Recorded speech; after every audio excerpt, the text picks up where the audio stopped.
Yeah, I'm just asking, just curious. But the real question, comedian here. Okay, just sit down, please. Sit down. Sit down, please. Sit down. I didn't call you. Well, I'm not a big fan of yours either. So I understand. To be honest, should we keep this going for a little while? Excuse me, I'm not responding to you. I'm talking to this gentleman. Will you please sit down? It's such a racist question. Such a hostile media. It's so sad. It is. Now that's how you handle hecklers.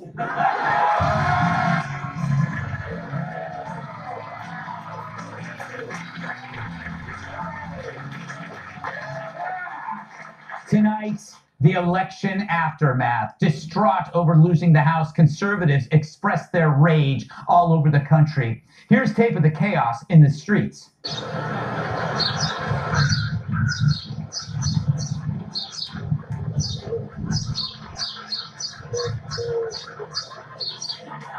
It didn't end there. Malls and shopping centers became targets of our wrath.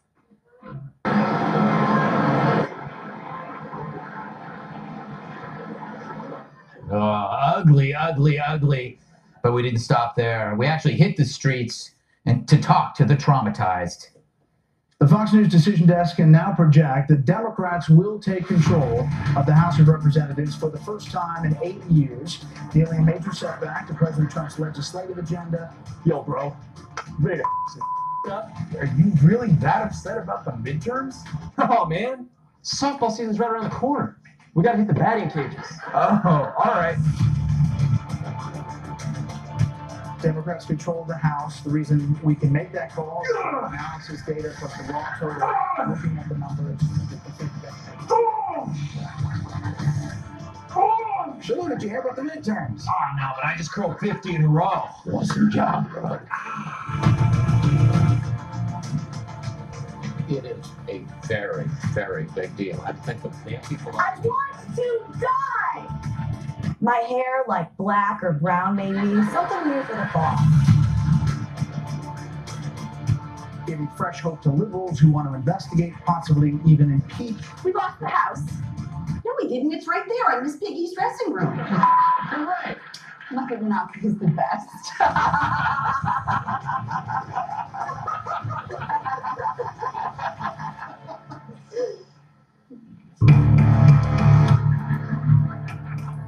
A big Coda. Well, there you go. So, as you can see, we didn't hit the streets. In fact, we didn't hit anything. What a comparison to 2016. 2 years ago, when the Republicans held the House, there was this.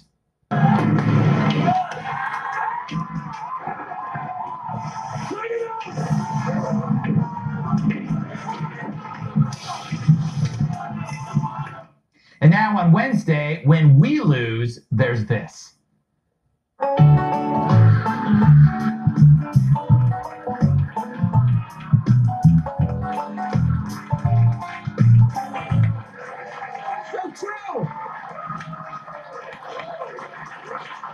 But get this, there were protests, but not from the losing side, but the actual winners, making them the world's biggest losers at winning. This protest took place on Thursday. They were howling over Trump firing Jeff Sessions. He was Attorney General for 636 days. In Trump's White House, that's a long time. It's 63 and a half Scaramucci's.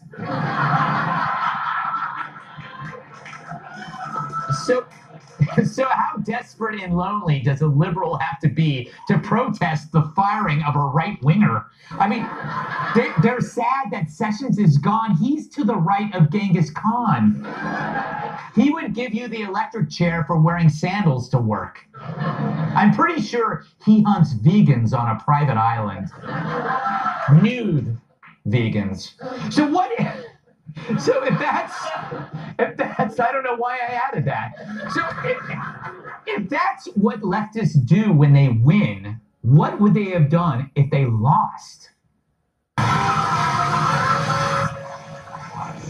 Oh, yeah. I really feel bad for Cher. She just got new tear ducts.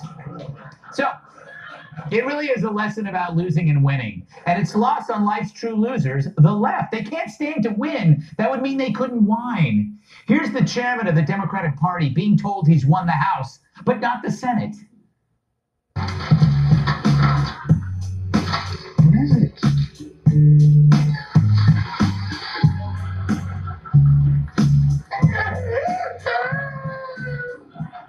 Yeah. You give them the house and they storm yours. You extend a hand and they give you the finger. But for us, it's just another day. We actually have lives. You know, when I first heard that the Dems won, it hurt. I had no choice but to do this.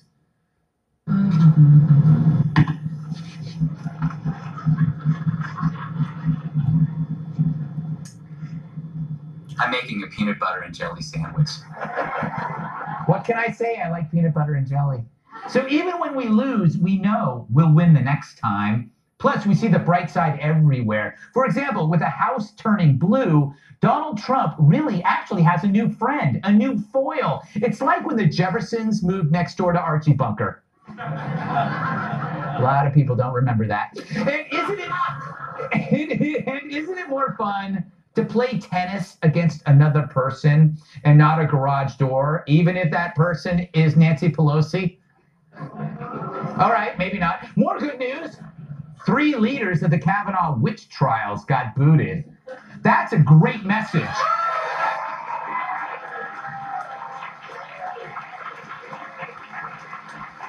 The message: put fairness behind self-righteousness, suspend due process, and you're out on your cowardly ass.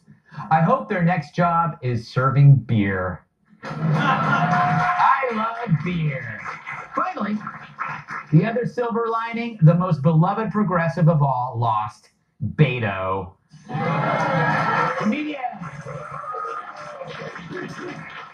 The media called Beto Kennedy-esque, and they weren't referring to his driving.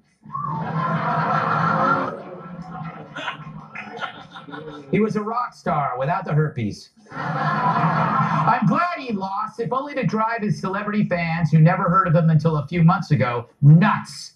See this mysterious space object? Harvard researchers believe it might be an alien spacecraft. No, that's Beto leaving for his home planet. With Beto, when you see that kind of hype, you knew there's less there than meets the eye. When the media and celebrities join together over a candidate, you know he or she is going to be to the left of anyone with a pulse. Or Madonna. Compare that to... Well, I insult Madonna and you're... Jeez Louise. Compare that to Trump. He got the most media attention of anyone, and it was free but mostly negative, which proves if the media tells you one thing, you'll always do the other. No one hyped Trump as the next great thing. Hardly. The media turned circus promoters and wall-to-wall clowned him, and that clown wiped the floor with Hillary's emails. So maybe there's the lesson here for Dems. Trump won because for all of his faults, he was real. The Dems' current crop of candidates for 2020 aren't. They're like pool toys, worthless, just waiting to be inflated. But maybe they'll figure it out. My suggestion, go for the exciting voices of your party.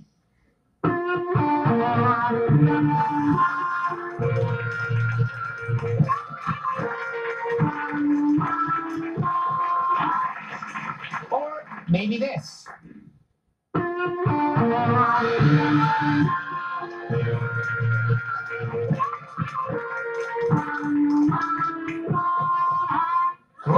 Or perhaps this.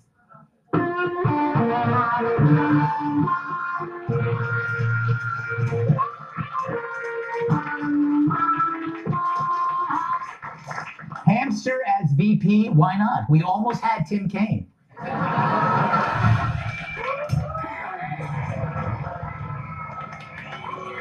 Let's welcome tonight's guest. He's so sharp.